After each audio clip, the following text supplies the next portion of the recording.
मनसा गांव में एक लोहार रामगोपाल रहता था। उसका एक भरा पूरा परिवार था, जिसका लालन पालन करने के लिए उसे कई बार दिन रात काम करना पड़ता था। रोज की तरह आज भी काम पर जाने से पहले रामगोपाल ने अपना खाने का डिब्बा बांधने के लिए अपनी पत्नी से कहा। पत्नी जब डिब्बा लेकर आई तो रामगोपाल ने कहा, मुझे आज आने में देर हो जाएगी, शायद मैं रात को ही आऊं। इतना कहकर रामगोपाल अपने काम पर निकल गया। काम पर जाने का रास्ता एक जंगल से होकर गुजरता था। वहां जैसे ही रामगोपाल पहुंचा उसे कुछ आवाज सुनाई दी। जैसे ही रामगोपाल कुछ पास गया तो उसने देखा कि एक साधु भगवान का मंत्र जपने के साथ ही हंस रहा है।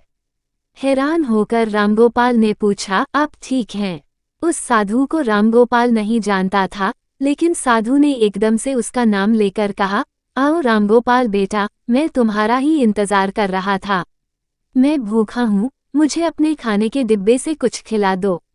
बाबा से अपना नाम सुनकर रामगोपाल हैरान था, लेकिन उसने कोई सवाल नहीं किया और सीधा अपना खाने का डिब्बा निकालकर उन्हें दे दिया।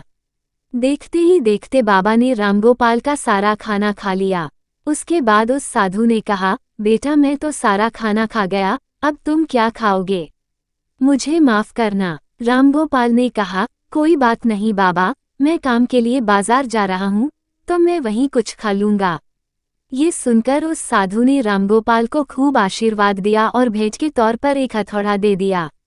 रामगोपाल ने कहा, आपका आशीर्वाद काफी है, मैं इस हथौड़े का क्या करूंगा, इसे आप ही रखिए। साधु ने जवाब देते हुए कहा, बेटा यह मामूली हथौड़ा नहीं है, ये जादुई हथौड़ा है जो मेरे गुरु ने मुझे दिया था और अब मैं तुझे दे रहा हूँ, क्योंकि तुम्हारा दिल साफ है।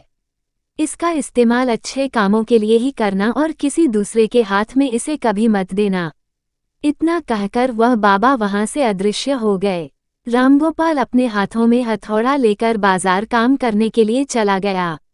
औजार बनाने से पहले उसके दिमाग में आया कि आज इसी हथौड़े से लोहा पीटता हूँ। जैसे ही उसने लोहे पर हथौड़े से चोट मारी वो सीधा औजार बन गया। दूसरी चोट में लोहे के बर्तन बन गए। रामगोपाल समझ गया कि यह सही में जादुई हथौड़ा है। वो जो बनाने की सोच के साथ लोहे पर चोट मारता, लोहा सीधा वही बन जाता। जादुई हथौड़े की वजह से रामगोपाल का काम जल्दी खत्म हो गया और वो अपने साथ ही उस जादुई हथौड़े को घर ले गया। इसी तरह रोज रामगोपाल उस हथौड़े से जल्दी काम खत्म कर लेता और कई बार ज्यादा बर्तन बनाकर उन्हें गांव के लोगों को भी बेच देता था। धीरे धीरे उसके घर के हालात पहले से कुछ ठीक होने लगे। एक दिन गांव का मुखिया उसके घर आया और बोला, हम गांव वालों को शहर जाने में बहुत ज्यादा समय लगता है, क्या तुम अपने हथौड़े से गांव और शहर के बीच आने वाला एक पहाड़ तोड़ने में मदद करोगे? इससे बीच में एक सड़क बना लेंगे और गांव से शहर का सफर आसान और छोटा हो जाएगा। मुखिया की बात सुनकर रामगोपाल ने उस जादुई हथौड़े से उस पहाड़ को तोड़ दिया। मुखिया और गांव के लोग बहुत खुश हुए और उसे खूब शाबाशी दी। पहाड़ तोड़ने के बाद घर लौटते समय लोहार के मन में हुआ कि इस जादुई हथौड़े से मेरा काम जल्दी हो जाता है, लेकिन कुछ ज्यादा फायदा तो हो नहीं रहा है। इसी सोच में डूबे हुए लोहार घर जाने की जगह दुखी होकर जंगल की तरफ चला गया। उस जंगल में वही साधु बाबा लोहार को दोबारा दिखा। लोहार ने उन्हें अपने मन की सारी बातें बता दी। साधु ने कहा, इसका उपयोग सिर्फ औजार और बर्तन बनाने व पहाड़ तोड़ने तक सीमित नहीं है। इससे तुम अपने मन का कुछ भी बना सकते हो और किसी भी कठिन चीज को आसानी से तोड़ सकते हो। रामगोपाल ने अच्छे से साधु बाबा से उस जादुई हथौड़े को इस्तेमाल करने का तरीका सीखा। उसके बाद रामगोपाल ने बहुत धन कमाया। आज रामगोपाल एक अमीर आदमी बन गया है। अभी भी वो जब भी जरूरत महसूस होती है उस जादुई हथौड़े का इस्तेमाल कर लेता है।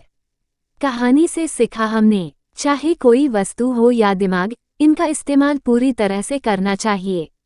साथ ही अपने पास मौजूद सामान का मोल समझना जरूरी है। व्यर्थ हताश होने से काम नहीं बनता।